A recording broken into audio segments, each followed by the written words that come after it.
nate nnyongera obbalamusaako mikwano gyange era gye musinza okuba nga mutuwuliriza mu kukola ky'amaanyi nnyo okwekumira ku mayingo gano.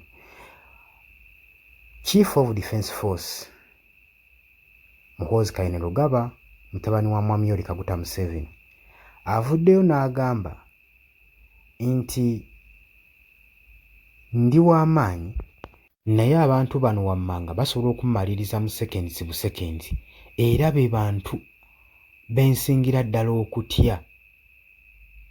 Bano be bantu bensingira ddala okutya bukyanga njija ku nsi eno oba mu nsi eno. Yeno Muhoozi Kainerugaba avuddeyo n'ayogera. Okyali ku Yugi Updates TV kosinza okuba ng'otuwuliriza era ng'okola ky'amaanyi. Abula gwagala otweyungako kkirira wansi waliwo ekigambo subscribe kikooneko ojja kuba osobola bulungi nnyo twegattako gw'omukwano gwange ali eyampuliriza abali mu diaspora mbalamusizzaako nnyo.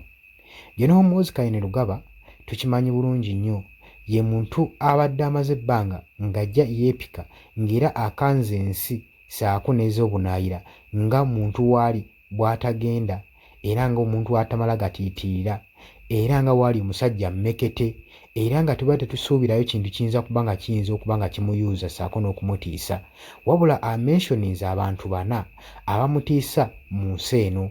Agambye nti nno newankubadde nnyina military tactics ez'amaanyi ez'enkenawa naye abantu bano bo mbutuufu bo mbatya be bayinza okuntiisa bo busekendi baba bamaze okummaliriza.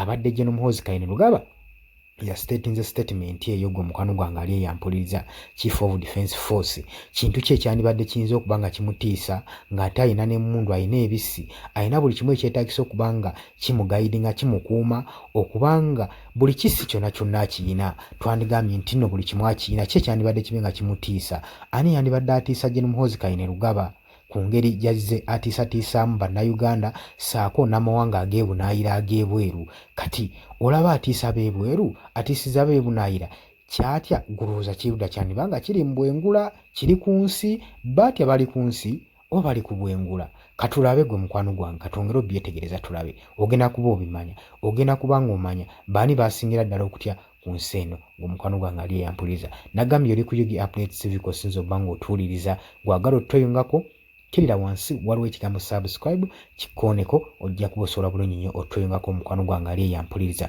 General Muhoozi Kainerugaba avuddeyo n'agamba nti no mu kusookera ddala ntya maama wange Janet Museveni ono nga ye Minister of Education and Sports.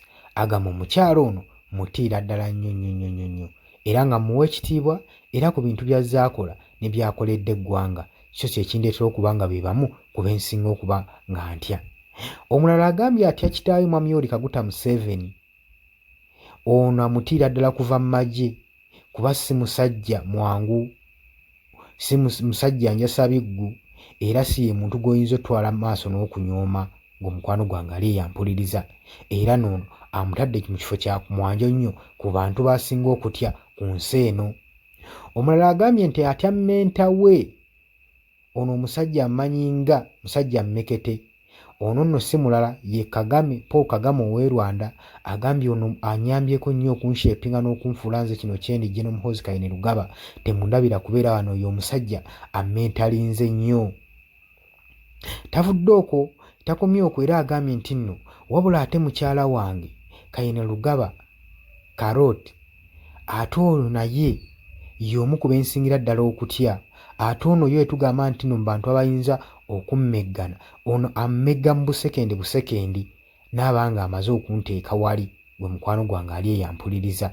Bino bibadde ebigambo bya General Muhoozi Kainerugaba era mwabadde bambuuza nti baani basinga okutya mu nsi eno, ayinayo baatya ye, ayinayo baatya. Ataddeawo ku social media n'atandika obbatiisatiisa ne mulowooza nti ye talina baatya naye ayina abamutiisatiisa. Kitegeeza ki? Kino kiba kikuwa way forward okulaba engeri ggwe abadde anoonya weakness ye w'olina omutandikira. Gwe mukwano gwange ali eyo ampuliriza. Naye ye General Muhoozi Kainerugaba be bantu ba mentionings abaana basinga okuba nga atya mu ggwanga lino Uganda, kubanga ffe ffenna tuba tumanyi nti nno abantu basinga okutya oba oliawo bali mbwengula oba nga bali mu ggulu naye bali ku nsi kuno era abamentioninze. Mbagala nnyo mmale kubeera ku Yugi Updates TV era gwagala otwengako kirira wansi waliwo ekigambo subscribe kikoneko ojja kuba osobola bulungi nnyo twegattako. Mbagala nnyo, mweraba.